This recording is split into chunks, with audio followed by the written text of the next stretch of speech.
This video is to create the drawing for exercise P4-4.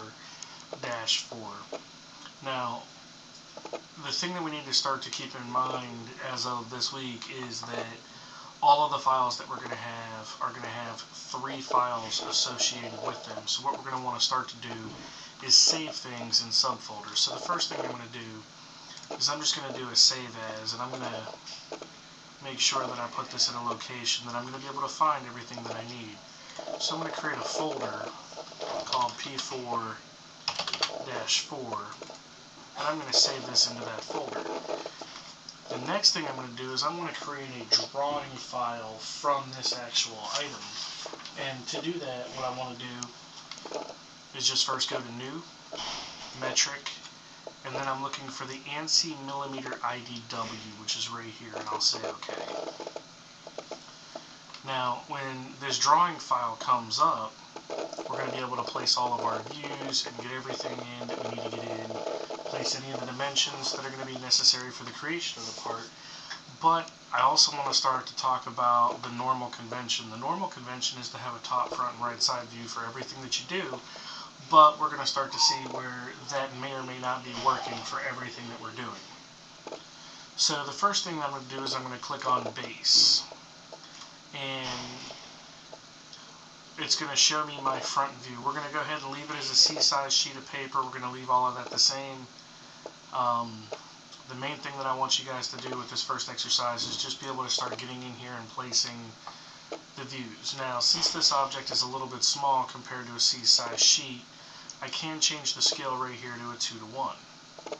And that's going to give me a slightly bigger scale, more drawing room to work with. So I'm going to left click to place my front view, and then it's automatically going to go to projected view, so I can come out here, right click to place my right side view, and then I can left click to create my top view. Now, it's starting to look like not all of this is going to fit on the sheet, so I'm just going to go ahead and take this back to a scale of 1, just to make life a little bit easier. Okay, now I'll go back to projected view. There's my right side view, there's my top view, and I'm even going to create an isometric up here in the corner as what we're going to consider a reference view. Now, these 3 views look okay, but I do want to double click my isometric, and I want to click this button right here so that it's shaded instead of just a normal view. What that's going to do is it's going to give me a little bit better of an understanding of exactly what this part is as I go through here and begin the dimensioning process for everything else. Now, a good rule of thumb is if there's a dimension on the actual isometric of the assignment, it's a dimension that you probably want to have on here. But once you have your views created, you're going to click on the Annotate tab, and it's going to give you all the rest of the information that you could possibly need to do this.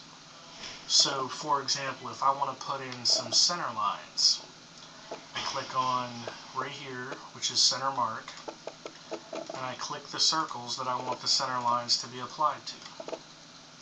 Now, I could go through and do them in each view, but what I would do down here is I would use a centerline bisector, which would allow me to pick this line, and it'll put a center line in between. But since the distances we're working with are so short, I'm just going to leave them off. We can tell up here that those are holes. We can tell by this over here that they're all holes. So I'm not going to worry about that too much. Now, the next thing I want to do is I want to start dimensioning. And I'll click on the dimension tool. I want to dimension from here to my center line here.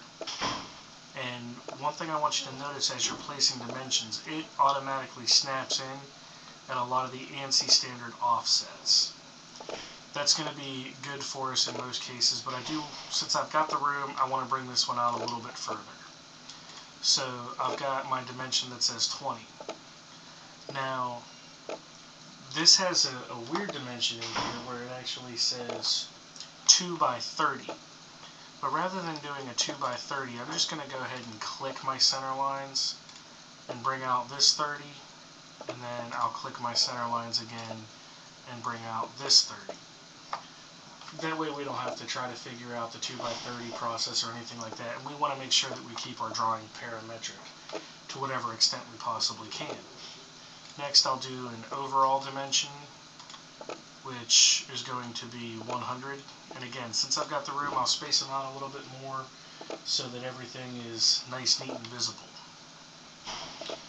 Now, the other thing that I want to do is I want to put a dimension from here to here. And this is going to look like a repetitive dimension, but this is actually for the hole in the top as opposed to the hole in the bottom.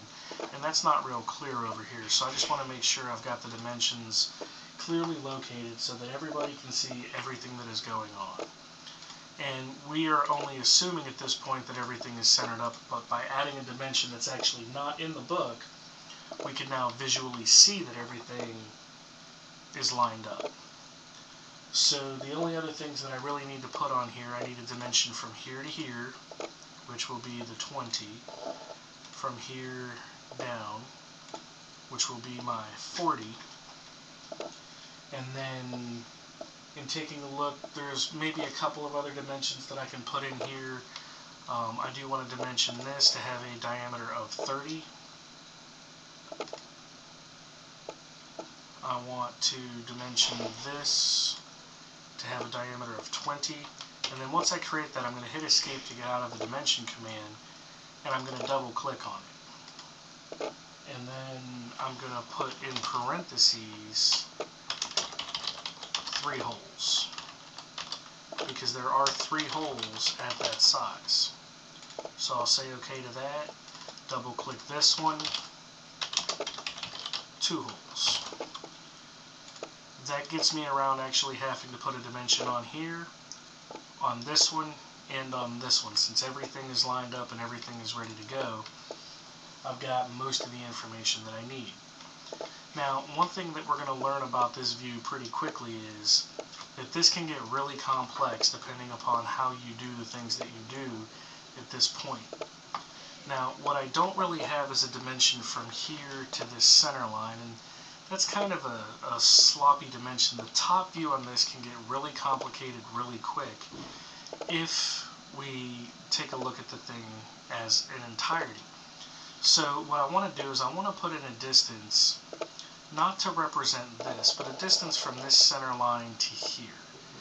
Now, it is something that people will be able to figure out throughout the rest of the process, so we can leave it up to math, or we can leave it up to actually placing the dimension. To avoid over-dimensioning, I think I'll leave it up to the math and just apply some dimensions down here that'll make this a little bit easier to figure out, since we know that our holes are, for the most part, lined up across different types of views. So what I want to do next is I want to come down here and I'm just going to dimension some stuff down here. I want the overall for this, which is going to be 50. I want the overall for this, which is 55. The distance between here and here is 10. This distance is 15. This distance is 10. And the overall height is 65. So in here I've got almost all of my overall dimensions and things that I can work with. Now I can come in here and put in this has a dimension of 10. I already have the 40 across for this. I need a height from here to here, which is 20. I've got the 10 in for this, so effectively speaking, I now have all of the dimensions in here that I need to have in here for this entire thing. And one thing that you want to do is just go back and double check that you have all your dimensions.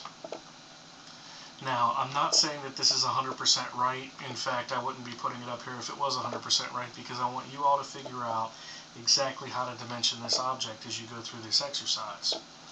But assuming that this is what I want, I'm going to go ahead and save, and I'm going to save it in that same folder that I had the exercise saved in. Once you save it and you're satisfied with the result and you don't plan on making any more changes, your last step is to come up here to the eye, and we're going to go down to export PDF. And what you're going to do in that same folder is you're going to place the PDF file. Now, this PDF file is basically the same thing as printing a hard copy. If you update the model or you update the drawing, it is not going to update the PDF. So if you're looking at your PDF and you realize you made a mistake, you come back into here, you fix the mistake, you create a new PDF. But this PDF file is what I'm looking for to be submitted this week for the assignment. I don't necessarily want your part files. I have all your part files from last week. All I'm looking for this week is this PDF file. So that is how we take the drawing that we had, or the part that we had, and create a two-dimensional drawing from that part.